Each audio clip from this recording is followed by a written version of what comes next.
어떤 성도가 아주 현대식으로 잘 지어진 그런 큰 건물을 보유하고 있는 교회를 주일 예배에 갔어요. 갔더니 뭐 성도들 보니까 아주 참 유망해 보이는 분들도 많이 있고, 또 그 예배의 어떤 순서의 내용들이 아주 참 그 세련미가 있고, 찬양도 오케스트라로 그냥 뭐 얼마나 웅장하게 그렇게 장엄하게 들리는지, 뿐만 아니라 설교를 하는 목사님의 그 설교도 막 물 흐르듯이 아주 구변이 뛰어나서 그렇게 이제 참 예배를 드렸는데, 예배를 마치고 보니까 자기 안에는 뭔가가 부족한, 자기 안에는 뭔가 채워지지 않은 그런 이 갈증을 느꼈다. 이 교회는 모든 게 다 갖춰진 것 같고, 또 뭔가 이렇게 하는 이런 것들이 잘 짜여져 있는 것 같지만은 정작의 그 영적인 전원이 빠져 있는 것 같은 그런 느낌이다. 그런 생각을 하게 됐다는 거죠. 우리가 이 신앙생활을 하면서 뭔가가 부족하다, 뭔가가 내가 결핍되어 있다, 뭔가 어떤 그 역동적인 힘이 우리 안에 없다, 신앙생활에 생동감이 내 안에서 일어나지 않는다, 그러면 그게 뭐가 부재할까요? 성령의 부재란 거예요. 성령의 부재. 그래서 이 성령이 정말 우리 안에서 뚜렷하게 일하시고, 뿐만 아니라 강력하게 역사하셔야 돼요. 성령은 영적인 동력이라. 지금 어느 시대보다도 지금 시대는 정말 성령의 강력한 역사가 필요한 시대인 줄로 믿습니다. 그 말은 우리가 참 성령의 강력한 임재를 구하고 우리가 성령 충만해야 한다는 거예요. 성령 충만하지 않으면 뭐 신앙생활뿐 아니라 육신의 일도 제대로 안 되는 거예요. 삶의 힘이 성령 충만이고, 봉해 때만 하는, 봉해 때만 뭐 이제 뭐 충만하기 위해 뜨겁게 하는 뭔가 그런 것만이 아니에요. 성령 충만은 우리의 일상이 필요한 거예요. 그리고 우리가 살아가는데 또 특별히 주의 일을 하는 데 있어서는 성령 충만함이 절대적으로 필요한 거예요. 그 성령 충만함이 없이는 하나님 앞에 우리 삶의 열매가 될 수가 없어요. 그러니까 이 성령 충만함이라고 하는 것은 우리가 주님 앞에 신앙생활하고, 또 그 신앙생활하는 것이 우리가 참 하나님의 말씀을 따라 이렇게 한다 할지라도 그게 정말 하나님 앞에 드려지는, 하나님 앞에 온전히 드려질 수 있게 되는 상태를 만드는 게 성령의 사역인 거예요. 그러니까 그것이 진정한 열매가 되게 하는 게 성령의 사역인 거예요. 그래서 이 성령의 사역이 없이는요, 하나님 앞에 우리 삶의 열매가 될 수가 없어요. 그러니까 우리의 인위적이고 인간의 수고로만 끝나고 마는 것이란 말이에요. 그래서 참 좀 이 남은 우리 40일 특세 기간 동안에 좀 이 성령에 대해서 우리가 갈망함을 가지고 성령의 임재를 좀 뚜렷이 느끼고, 그렇구나, 성령이 이렇게 나와 함께 하시구나, 이게 성령 충만이구나, 좀 이런 그 체험이 있기를 주님을 축복합니다. 바울 사도가 이 에베소라고 하는 지역으로 이제 전도 여행을 가게 돼요. 그곳에서 한 12명쯤 되는 사람들 만났는데, 이들이 오늘 말씀에 표현하면 제자들이라 이렇게 표현해요. 제자들. 제자라고 하는 말은 주님을 따르는 자들이잖아요. 그죠? 예수를 믿었어요. 이들은 예수를 믿고 예수님을 따라가는 삶을 사는 자들이에요. 근데 이들을 가만히 살펴보니까 뭐가 부족해. 뭔가가 이 결핍되어 있는 거예요. 그래서 바울 사도가 이들에게 너희들 혹시 예수를 믿을 때 성령을 받았느냐? 이렇게 묻는 거예요. 그 예수를 믿을 뿐 아니라 우리가 성령을 받은 구체적인 우리가 성령을 받은 체험이 있어야 된다, 이 말이에요. 그 예수를 내가 믿는 것으로 성령을 받았다, 성령이 나와 함께 하신다, 이런 동식으로만 갈 수 없는 질문인가, 이 질문이. 새벽이지만 우리 정신을 차리고 한번 들어가야 되는 거예요. 그러니까 이 사람들이 지금 예수를 믿는 사람들이란 말이에요. 어떻게 예수를 믿게 되냐면, 아블로라고 하는 분이 있어요. 성경에 능통한 성경 교사예요. 근데 이분이 이 에베소에 와가지고 이들이 예수의 도라고 표현하는데 어쨌든 복음을 전했습니다. 예수님에 대해. 그래서 이들이 예수님을 믿었어요. 그리스도인이 된 거예요. 그리고 집례를 받았는데 무슨 집례가 요한의 집례만 받은 거예요.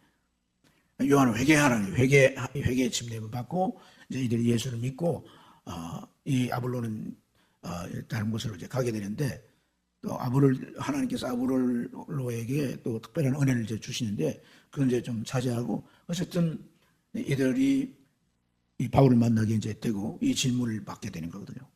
예수 믿을 때 너희 성령을 받았느냐? 우리는 요한의 집례밖에 받은 게 없다. 그러니까 이 성령을 받아야 된다는 거죠. 성령을 받아야 된다. 너희 성령을 받아야 된다. 그래서 복음을 다시 전하고 이들에게 침례를 주는 거예요. 침례를 준 이후에 이들에게 안수를 하게 되니까 성령이 임하신 거예요. 그래서 막 이들이 방언이 터지고 이들이 막 예언도 하고 이게 성령의 임하심의 표징이고 성령의 은사인 거예요. 이런 현상이 나타나서 비로소 이들이 진정한 그리스도인이 되었다는 거예요. 그래서 이들의 신앙이 그냥 내 힘으로 예수를 믿고 그냥 이렇게 신앙인으로 살아가는 게 아니라 성령을 힘입어서 신앙생활을 하게 돼요. 우리가 성령은요, 우리에게 에너지로서 어떤 큰 능력과 또 지혜와 강력한 은사들이나 이런 걸로 역사하는 것이 아니라 성령은 우리 안에 끊임없이 내적인 평안을 주시고 주님의 성품과 주님의 속성과 주님의 모든 요소들을 내 안에서 계속 이게 이제 주님에게로부터 우리가 이식된 게 내 안에서 살아서 활동하게 하기 때문에 성령을 들어서 기쁨의 영, 희락의 영, 할렐루야, 우리의 삶을 만들어가는 그런 인도의 영인 거예요. 우리가 신앙생활에 자꾸 이렇게 드라이브 메말라가고 신앙생활에 자꾸 가라앉는다 할 때는 뭐예요? 성령을 구해야 돼. 성령님, 나를 회복시켜 주옵소서. 내가 이렇게 살 수가 없습니다. 성령님, 내 안에 그 당신의 기운을 불어넣어 주옵소서. 당신의 은사들로 충만케 하옵소서. 성령의 역사하옵소서. 이렇게 성령을 요청해야 되는 거예요. 네. 그냥 그대로 살아가면 오늘 성령 받지 못한 이 에베소 12 신자들의 삶처럼 되는 거예요. 네. 그래서 여러분, 오늘 우리가 이 성령의 성령으로 우리의 신앙생활이 될 때 그야말로 이제 동적인 신앙생활이 될 뿐 아니라 진정한 변화가 일어나고 영육 안에 열매가 있는 삶이 되는 것인 줄로 믿습니다. 오늘 제가 왜 우리가 성령을 받아야 하는가, 성령에 충만해야 하는가,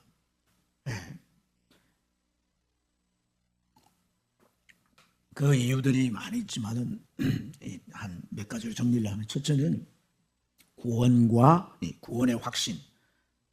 확신을 우리가 가지게 되고, 그 확신을 이제 가질 뿐 아니라 인치심이 있는 것이다 하는 거예요.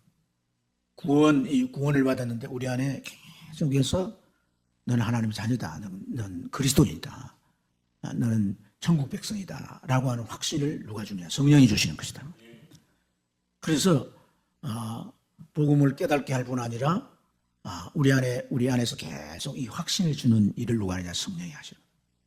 뿐만 아니라 에베소 1장 13절에 보면 구원의 복음을 듣고 약속의 성령으로 인치심을 받았느니라. 뭘 받았느니라? 인치심을 받았느니라. 인이 뭐예요? 인. 도장. 도장에 그러니까 이제 인치심을 받았다. 이게 소유의 표시인 거예요. 그러니까 여러분, 큰 농장에 가면 자기의 그 가축들이 많잖아요, 그죠?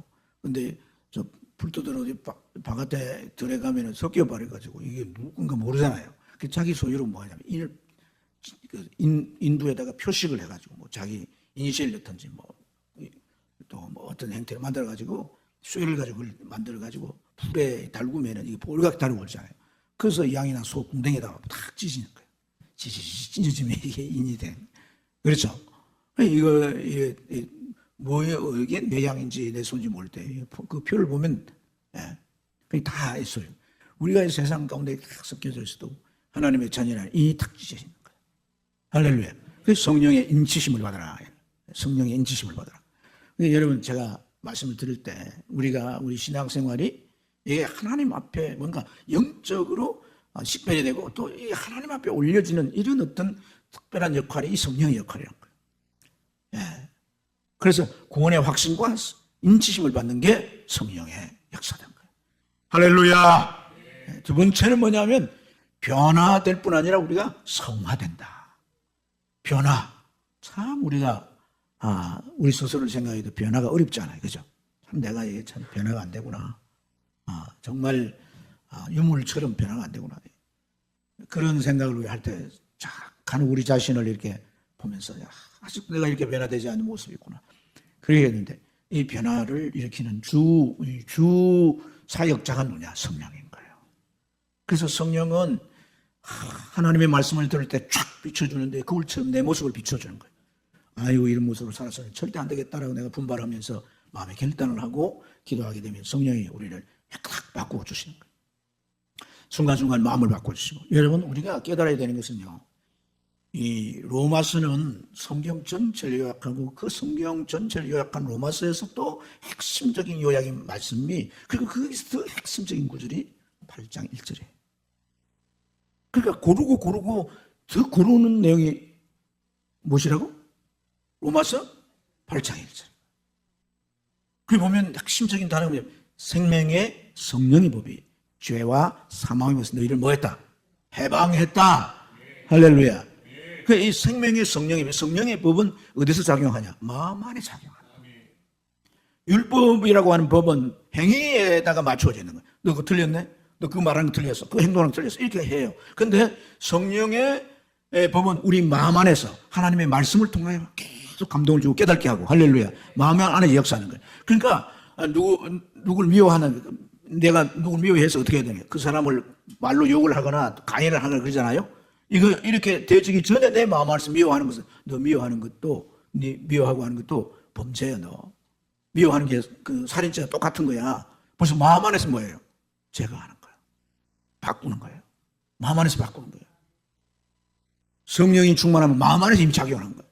마음 안에서 이게 잘못된 것이 문제되는 것, 마음 안에서 이 세속적인 것, 이 악한 것, 이런 것들이 마음 안에서 오래 있을 수가 없어요.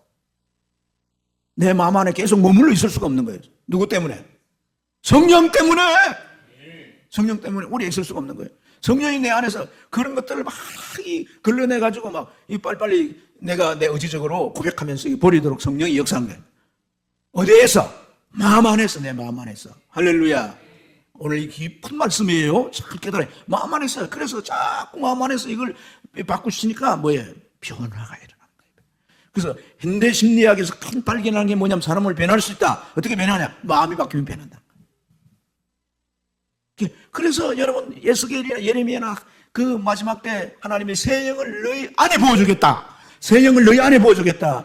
돌 같은 마음을 다 깨뜨려서 부드러운 마음이 되게 하겠다. 할렐루야. 깨끗한 말로 약속하시는 거예요. 그래서 내 규례를 행하게 한다. 이렇게 말씀합니다. 그래서 성령은 내 마음 안에서 이런 역사를 하시는 거예요. 참 놀라울 수밖에 없는 거라. 자, 이렇게 말씀을 들으면서 우리가 정말 성령과 더불어 살아야 되겠다, 안 되겠다? 살아야 되겠다. 이런 마음이 우리 안에 일어나요. 성화라고 하는 것은요, 변화는요, 우리 노력으로도 사실 어떤 면에 일부분적으로 가능할 수 있지만 성화라고 하는 것은 거룩해지는 거예요. 거룩해지는. 그러니까 변화되는 모습을 참 밝고 달라졌다는데 성화됐다는 것은 거룩해지는 거예요. 경건스러운 거예요.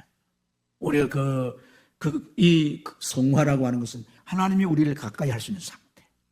변화될 때는 사람이 좋아하는 거예요. 사람이 변화되면 너무 좋아, 가까이 하고 싶어. 그런데 성화되면 누가 가까이 하고 싶어? 하나님이 가까이 하고 싶어. 그러니까 이 성령의 역사는 다르게 만듭니다. 다르게. 신령하게 만드는 거예요. 그리고 진리를 깨닫고 우리를 인도해 주시는 거예요. 성령은 진리의 영이라 그러잖아요. 요한복음 14장부터 17장까지가 주님께서 이제 마지막 유언과 같은 설교를 하시는 내용인데, 그에 보면 너희가 보혜 성령을 받아. 보혜 성령은 진리의 영이라. 내가 너희들에게 3년 동안 가르친 걸 생각나게 하시리라. 그 진리의 영이 너희를 인도하시리라. 그러니까 이 성령은 진리의 영이기 때문에 우리가 하나님의 말씀을 막 들어요. 설교 시간에도 듣고 성경을 읽기도 하고 막 이렇게 해서, 그래서 설교 시간에 제가 졸면 막 존다고 졸지 말라고 자꾸 하잖아요. 그게 졸아서 뭐 피곤해서 졸 수도 있는데 그런 것들이 자꾸 하나님 말씀이 자꾸 들려야 되는 거예요. 반복해서 자꾸 들리고 하면 이건 내 뇌리에 남아있단 말이에요. 기억에 남아있단 말이에요. 이걸 딱 끄집어내서 성령이 생각나게 하시는 겁니다. 할렐루야. 사람은 뭐가 이제 들어오느냐, 뭐가 내 안에 들어오느냐, 그게 이제 그게 이제 컴포트의 지지라고 하는데, 들어온 게 나간다는 거예요. 들어온 게 나간다. 안 들어오면 안 나가는 거예요. 나갈 게 없어요. 들어온 게 나가는 거예요. 들어온 게, 동그란 게 들어오면 동그란 게 나가고, 세모가 들어오면 세모가 나가는 거예요. 그래서 우리가 자꾸 말씀이 우리 안에 들어와야 되거든. 그 진리를 들을 때마다 다 이렇게 내게 기입이 되도록 성령이 역사하셔서, 할렐루야, 이 진리로 말미암아 우리를 지도하시고 인도해 주시는 것인 줄로 믿습니다. 또 봉사와 우리에게 맡은 귀중한 직무를, 또 사명을 감당하게 하시는, 할렐루야. 그 봉사할 때 베드로가 하잖아요. 너희가 말을 할 때 하나님 말씀을 하는 것 같고, 봉사할 때 하나님이 주시는 힘으로 하는 것 같이 하라. 그 봉사가 하나님 주신 힘으로 할 때 지치지 않는데, 내 힘으로 하면 지치고 번아웃 되는 거야. 아무도 도와주지 않으면 열받아가지고 예수님에게도 말하다가 덤벼들잖아요. 도대체 상파악을 하십니까? 막 하면서. 그러니까 그 하나님에 대한 그 마음이 안 좋아지는 거죠. 하나님. 그러는 거죠. 그게. 그러니까 성령의 힘으로 할 때, 할렐루야, 그 봉사가 감당되고, 또 보람, 우리가 선한 일을 하면 항상 우리 마음이 보람되잖아요. 그 보람 때문에 우리 안에 행복을 주는 거거든요. 그리고 우리의 직무, 사명을 감당하는 데 필요한 은사들은, 사명에 내가 사명을 받은 자에게는 하나님이 은사를 취급되어 있어요. 이게 약속이에요, 약속.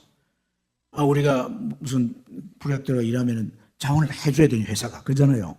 그 하나님 나라는 회사는 우리가 그 사명을, 직무를, 사명을 위해서 할 때는 그 영적인 모든 공급을 하게 되어 있는 거거든요. 그래서 그걸 누가 주느냐? 하나님의 뜻을 따라 성령께서 9가지 은사를 주신다고 그랬잖아요. 그러니까 우리가 했다 말았다가 이러면 안 되는 거예요. 왜냐하면 하나님의 일인데, 하나님께서 그 일을 하려면 그 자리에, 그 시간에 그 사람이 거기 가서 일을 하도록 움직여야 되는 거거든. 근데 그 갔다가 안 갔다가, 어떤 때는 가 있는데 어떤 때는 안 갔는데, 그 안 갈 때가 중요한 일을 해야 되는 거야. 그때 안 가버리고 막 이러면 성령의 은사를 못 주는 거예요. 아멘입니까? 그러니까 이 지속성이라는 게 참 중요해요. 언제나 그 자리에 있는 거. 아멘. 아멘, 할렐루야. 이런 것들이 중요한 거예요. 그래서 다 때가 되면 주님의 성령의 나타남이 있는 거예요. 성령에 뭐가 있어요? 나타남. 바울 사도 고린도 가서 막 보니까 사람들이 너무 억세요. 깡패 같아. 그 욕이 있는 거예요. 에이, 고린도 사람들 같으니라고. 이렇게 하면 욕이 되는 거예요. 그래서 아덴에서 복음 전하면 이제 실패를 했는데, 고린도가 오니까 더 이제 실패할 거예요. 그가 어떻게 하냐? 십자가의 도를 전했다 그래요. 뭐 그러든지 말든지 그곳에 가서 그 복음을 전할 때 성령의 나타남으로 말미암아, 할렐루야, 그 강팍한 자들이 예수를 믿고 고린도 교회에 세워지게 된 거예요.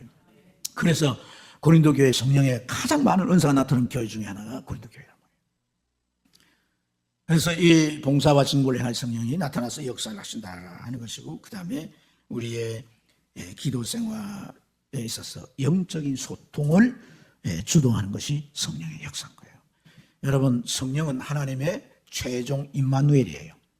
하나님의 임마누엘. 예수님을 향해서 이사야가 예언을 합니다. 7장에 보면 여자가 아이를 낳으니 그 이름을 임마누엘이라 하라. 여자가 아들 낳으니 성령은 예수라고 하라 그랬잖아요. 근데 그게 천사가 뭐라고 말하냐면 임마누엘이라 하라. 임마누엘, 하나님이 우리와 함께 계시다. 예수님이 이 땅에 인간의 모습으로 오셨을 때 하나님이 우리와 함께 계시는 거예요. 근데 예수님은 부활해서 올라가셨어요. 그 다음에 계속해서 우리와 함께 계시다가 누구예요? 성령인 거예요. 세상 끝날까지 늘 떠나지 않고 함께. 그러니까 최종 임마누엘이 누구예요? 성령인 거예요. 성령. 우리가 참 희한한 게, 성령을 힘입을 때 우리 안에 예수 그리스도를 따르는 삶이 되고, 가면 갈수록 주님을 닮아가고 주님의 형상으로 우리가 성화되는 거거든요. 그리고 그러한 삶이 하나님이 받으시는 삶이 되고 하나님을 가까이 하는 삶이 되는 거예요. 성령의 그 역사 사역이 우리에게 너무 중요한 거예요. 그래서 우리가 성령으로 기도할 때 하나님의 뜻이 알게 되어지고 그러잖아요. 고린도전서 2장에 성령은 하나님의 깊은 뜻을 아시는 분으로서 그 뜻을 알게 하신다.